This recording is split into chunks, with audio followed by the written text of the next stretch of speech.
c'est par ici que je vais devoir passer. Va falloir que je m'abaisse. Ça passe, mais vraiment à quelques centimètres près. Je sais pertinemment qu'il y a vraiment des beaux poissons à faire ici. Pour l'anecdote, il y a 2 ans, j'ai décroché à mon flotte tube un brochet qui faisait sur ce bras mort. Je voulais jamais poster parce que j'avais espoir tout simplement de le refaire. On y est, le passage de la frayère est juste là-bas. Et là, il y a vraiment des arbres de partout. Je vais vraiment essayer d'insister sur toute cette zone. Je pense que j'ai le pattern. Il est là, dans mes mains. Poisson. Et oui, encore un. Là, en plein travers de l'eau. Bonjour à tous, c'est Louis. Bienvenue dans cette nouvelle vidéo. Je suis hyper content. J'ai ressorti le flotte tube qui a bien changé et on va partir pêcher le brochet. On est au cœur de l'hiver, ça va être le moment d'aller prospecter, de se faire un petit peu mal au mental et un petit peu physiquement parce qu'il fait froid. Je vais aller rejoindre un bras mort qui est beaucoup plus loin, mais vous allez le voir, ça va être simple pour moi aujourd'hui. Voilà le flotte tube que je vais utiliser cette année. Il y a pas mal changé, alors c'est toujours la même base, c'est mon Lunker Flotte de chez Amio. J'en ai testé pas mal, mais celui-là il me laisse l'opportunité de mettre des équipements en plus, et le premier équipement qui va clairement changer ma pêche et qui va me faciliter le travail, il est là. C'est tout simplement un moteur de chez Amio à commande déportée. Ça va me permettre tout simplement de mettre les gaz marche avant, marche arrière depuis mon poste de pilotage. Bien entendu, il faut alimenter ce moteur en électricité, donc il me fallait une batterie, et pour ça j'ai un partenaire qui m'a suivi, c'est SH Lithium. Donc j'ai une batterie lithium, une 12 volts 50 ampères qui est juste là dans une pochette. C'est petit, c'est assez léger et surtout ça a une autonomie de malade. Je l'ai déjà utilisé pour tout vous dire et j'ai clairement fait 2 voire 3 jours de pêche sans manquer de batterie alors que je l'utilisais beaucoup. J'ai un dernier changement à vous annoncer, c'est tout simplement une nouvelle vue GoPro. J'ai récemment installé un patch avec une perche que je peux venir fixer dedans et bloquer. Je remercie la société Airbot de m'avoir permis d'installer ça sur mon flotte tube et je vais pouvoir vous offrir un nouvel angle de vue. Vous aurez la vue d'habitude sur mon torse, mais vous aurez aussi la vue arrière. Bon allez, c'est parti, on part pêcher. Bon, on est prêt. Bon, j'ai pas les cannes mais elles sont sur le bord, je vais aller les récupérer. Hop. J'ai récupéré les cannes. Je pense que vous le voyez, mais ça dérive un petit peu, il y a un petit peu de courant. Alors ce léger courant, il m'aurait rendu la tâche hyper difficile pour aller sur le spot que je veux faire. Je mets ici les gaz et c'est tranquille, ça part tout seul. On va pouvoir remonter jusqu'au bras mort qui est à quelques centaines de mètres. J'ai pris 2 cannes aujourd'hui, donc la première c'est une 20-60 en casting, donc ça c'est une canne de chez Spro. C'est du matériel que j'ai acquéri au fur et à mesure de mes années de pêche. En l'occurrence là c'est un emprunt plutôt parce que c'est la canne de mon frère. Et ensuite j'ai une canne un petit peu plus light, donc là vous la connaissez, 5,25 grammes, mon petit Stradic avec mon blanc que j'ai monté à la main, le 724 Statement. Ça va me permettre de passer des plus petits leurres si besoin. J'ai choisi le meilleur jour. Normalement il va faire assez beau en début de journée. Vous voyez, il y a le soleil qui sort. Mais ces derniers temps dans le nord, on a eu pas mal de pluie, un temps très gris. Là il y a vraiment un gros changement. Et surtout le canal sur lequel je me retrouve, il a été en crue. C'est-à-dire qu'il est monté très fortement pendant un petit moment. Après c'est redescendu, il y a eu pas mal de variations plusieurs fois. J'ai espoir que les poissons qui ne pouvaient pas se tenir dans le courant soient rentrés dans le bras mort. C'est là tout l'intérêt des bras morts. Souvent c'est les anciens lits de la rivière qui a été canalisé. C'est des zones qui sont calmes, dans lesquelles les poissons vont trouver refuge, les carnassiers vont pouvoir suivre pour aller chasser et aussi pour se reproduire. En l'occurrence sur ce bras mort il y a une frayère à brocher et on s'approche tout doucement de la reproduction. Dans un mois et demi, ça peut commencer. À cette période, ils vont se rapprocher de leur frayère et surtout, ils vont commencer à manger en abondance. Ils doivent passer l'hiver et derrière, ils ont une période où ils vont devoir se reproduire, donc qui est très énergivore. Donc forcément, il faut stocker de l'énergie. Alors aujourd'hui, on va tester pas mal de nouveaux leurres qui sont arrivés dans mes boîtes ces derniers temps. Maintenant, niveau leurres, vous vous demandez, j'ai préparé tout simplement une sélection. Pas mal de nouveaux leurres qui sont arrivés dans mes boîtes que vous avez pu voir dans la dernière vidéo. J'ai clairement de quoi faire pour pêcher le brochet, j'y crois fort et j'espère qu'ils seront sur du leurre souple parce que la plupart des leurres que j'ai en test, c'est du leurre souple. Niveau matériel de pêche, j'ai une surprise pour vous. Je vous conseille de rester jusqu'à la fin de la vidéo. Je vous ferai une petite annonce. Je vais monter un shad bien visible pour commencer parce que l'eau elle est légèrement teintée. En plus, on arrive juste à l'entrée du bras mort. C'est par ici que je vais devoir passer. Alors vous le voyez, il n'y a vraiment pas beaucoup d'espace entre le plafond et puis l'eau. J'espère que l'eau va pas monter entre temps, sinon je vais plus réussir à passer. Je vais quand même faire quelques petits lancers avant en dessous parce que c'est pas dit qu'il n'y a pas des poissons qui soient calés juste ici à la connexion entre les deux parties.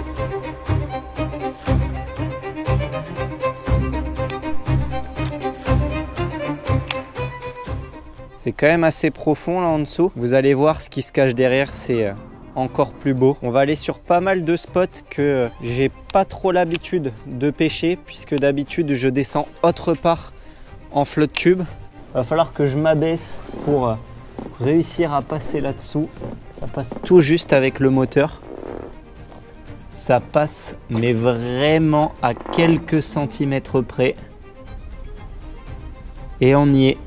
On est sorti et maintenant on a accès au bras mort.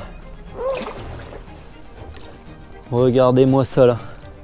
Il y a un martin pêcheur qui vient juste de partir. Je sais pertinemment qu'il y a vraiment des beaux poissons à faire ici. Pour l'anecdote, il y a 2 ans, j'ai décroché à mon flotte tube un brochet qui faisait 1,10 m sur ce bras mort. Je ne voulais jamais poster parce que j'avais espoir tout simplement de le refaire. Je ne l'ai jamais refait, mais c'est peut-être aujourd'hui que ça va changer. On est en hiver, on sait qu'il peut y avoir des grosses surprises et je vais essayer de la provoquer cette surprise.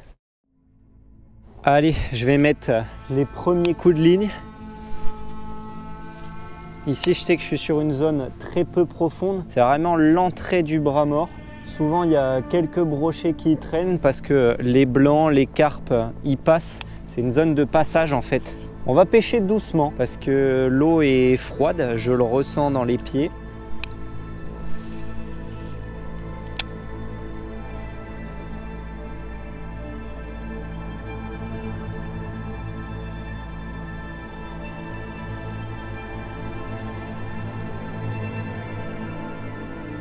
D'habitude, je prospecte le bras mort tout simplement en palmant. Ça me permet de faire une partie, mais je bats pas énormément de terrain. Là, aujourd'hui, je vais essayer d'en faire un peu plus que d'habitude, puisque j'ai maintenant le moteur. Donc là, j'ai tout simplement mis une vitesse en marche arrière. Donc comme ça, j'avance tout droit le long de la berge et je vais pouvoir pêcher toute la bordure au fur et à mesure. Donc l'idée ça va être de battre quand même un petit peu de terrain en pêchant tout doucement. Si j'ai envie de ralentir, j'ai juste à palmer un petit peu pour contrebalancer le moteur. Il faut savoir que le bras mort, je pense qu'il fait bien plus que 1 km. J'ai énormément de zones possibles à faire où les brochets peuvent être. J'essaie de skipper, donc c'est-à-dire passer sous les branches en faisant rebondir le leurre. Alors je pensais avoir un poisson, mais non.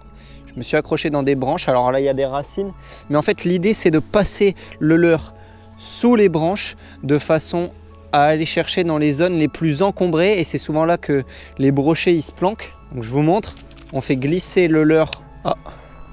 Bon, voilà, il y a une brème morte. Juste après, je mettrai un leurre un peu plus gros, histoire d'imiter peut-être une brème. Souvent en hiver, ça peut faire la différence. Les carnassiers se déplacent pour des grosses proies. Elle est vraiment belle cette zone-là. Je vais essayer de glisser mon leurre dedans. Voilà, dessous. Et on va ramener tout doucement en laissant descendre un petit peu. On pourrait vraiment cacher un poisson là.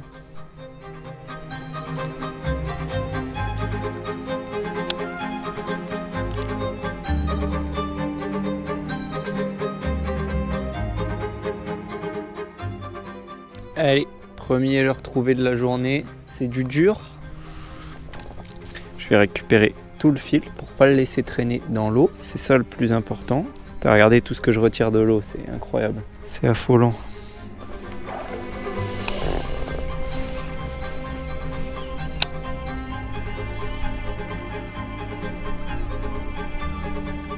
Bon allez, on va changer de leurre là. On va passer sur un petit peu plus gros.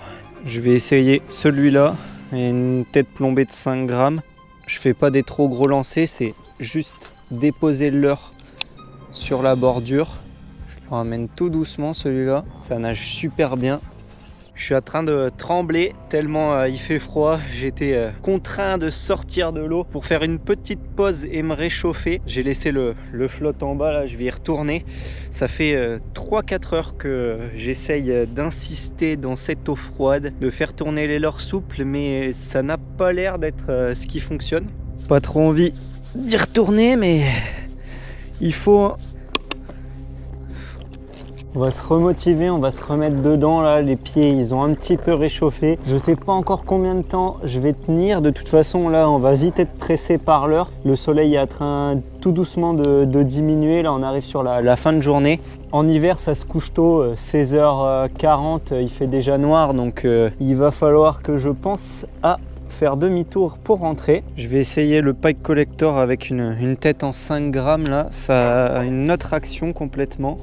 Comme il se passe vraiment rien, je vais passer sur le leurre dur que j'ai trouvé dans l'arbre. C'est le seul leurre dur bruiteur que j'ai à ma disposition. Si on peut faire un poisson avec ça, ça serait vachement bien. Ça me sauverait la session. Je sais très bien que les leurres que j'ai à tester fonctionnent très bien. Mais bon, le souple, parfois, c'est assez limite. Et on va peut-être le voir là, justement. Pour l'animation, c'est assez simple. C'est quelques petits twitch. Je fais une pause. Et je reprends 1 ou 2 twitch, pause. Mais je fais vraiment des longues pauses hein, et ça permet de proposer une proie quasiment immobile. Le temps change, ça s'est bien couvert. On arrive sur la frayère à brocher dont je vous parlais au tout début de la vidéo. C'est une super zone où peuvent se cacher des carnassiers parce que à l'entrée, il y a un énorme arbre qui est tombé dans l'eau depuis des années. Ça fait une super zone d'embuscade, d'autant plus qu'il y a des poissons qui naviguent entre ce bras mort et la frayère. On y est, le passage de la frayère est juste là-bas. Et là, il y a vraiment des arbres de partout. Les brochets peuvent être n'importe où. Je vais vraiment essayer d'insister sur toute cette zone. Je pense que la meilleure option là, c'est pour commencer le leurre dur. Et on verra ensuite. Si jamais je prends pas de touche, j'essaierai quand même de nouveau au leurre souple. Allez, est-ce que les bruits des billes là, à travers les morceaux de bois, ça peut pas les énerver un petit peu? Je vais essayer toutes les petites zones là, où il y a des morceaux de bois qui stagnent. Je vais essayer de rentrer et de passer slalomer à travers les bois. Hop. Alors là, il y a des branches. Je vais essayer de passer le moteur du flotte tube. C'est pas simple. J'ai réussi à passer à travers les bois pour... tenter d'accéder à d'autres bois morts, là vraiment l'entrée. Je vais essayer cette petite zone là au bord où c'est un peu plus calme. Sur ce genre de zone, j'essaie de pas mettre le moteur pour éviter d'effrayer potentiellement les poissons. Je suis pas sûr que le moteur il effraie les poissons, mais en tout cas je veux éviter. Je vais pouvoir vraiment viser cette zone là qui est la porte d'entrée vers la frayère. J'espère ne pas m'accrocher dans un bois là-bas. Ce serait dommage.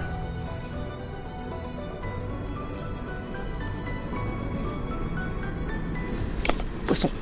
Ouais.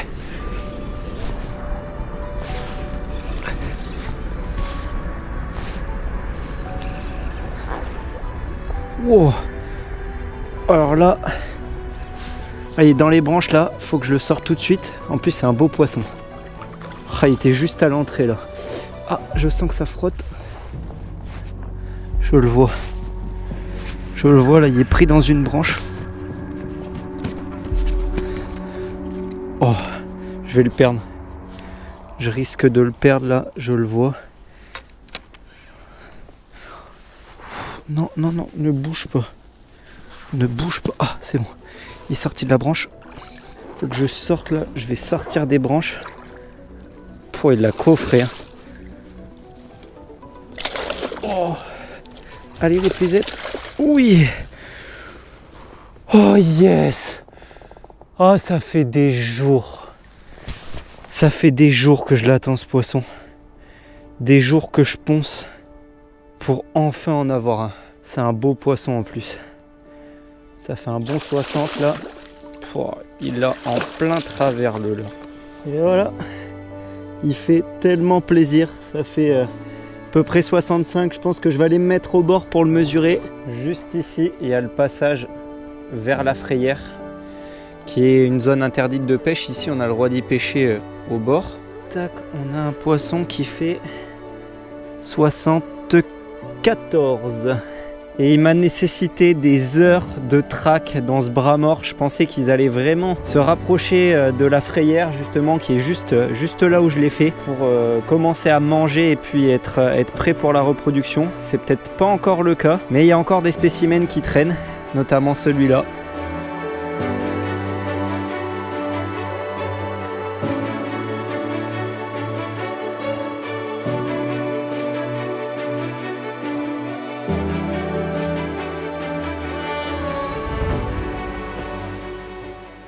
C'est assez fou de se dire que j'aurais pu passer à côté de la session. Il y a peut-être vraiment quelque chose qui se joue sur le côté bruiteur des billes, parce que je viens à peine de les mettre, ça a déjà fonctionné. Je vais entamer le retour à partir de maintenant et je vais pêcher doucement la berge d'en face, celle que j'ai pas encore pêchée, avec le même leurre, en espérant que ça fasse sortir un poisson. Ce que je fais, c'est que je lance sur le côté. Je pense que vous verrez pas grand chose de mes lancers, mais par contre vous allez observer la touche si jamais j'en ai une.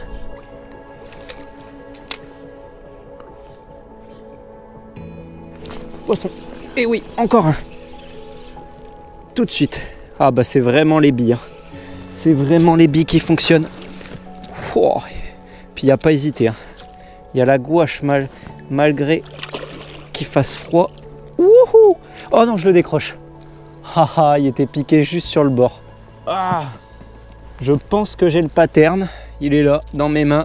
Je suis pas trop leurre dur et à tort. Je sais pas si vous l'apercevez, mais juste là, il y a une tache blanche. C'est tout simplement une énorme perche qui est morte. À la couleur, je me doutais que c'était une perche. Celle-ci, elle fait au moins 40, voire peut-être même plus. C'est la première fois que je vois une si grosse perche dans le bras mort. J'en ai jamais attrapé. J'en ai déjà vu plein de petites. Je me doutais qu'il y en avait des grosses, mais j'ai jamais entendu parler de grosses perches ici. C'est pas un mythe, elle est là. Il y a bien des grosses perches ici. Il faudra peut-être qu'un jour, je vienne y pêcher à travers ces structures avec des écrevisses, des bêtes comme ça. Ça pourrait vraiment le faire. Dans cette ambiance hivernale, tout paraît être au ralenti. On songe même parfois à l'inexistence de la vie.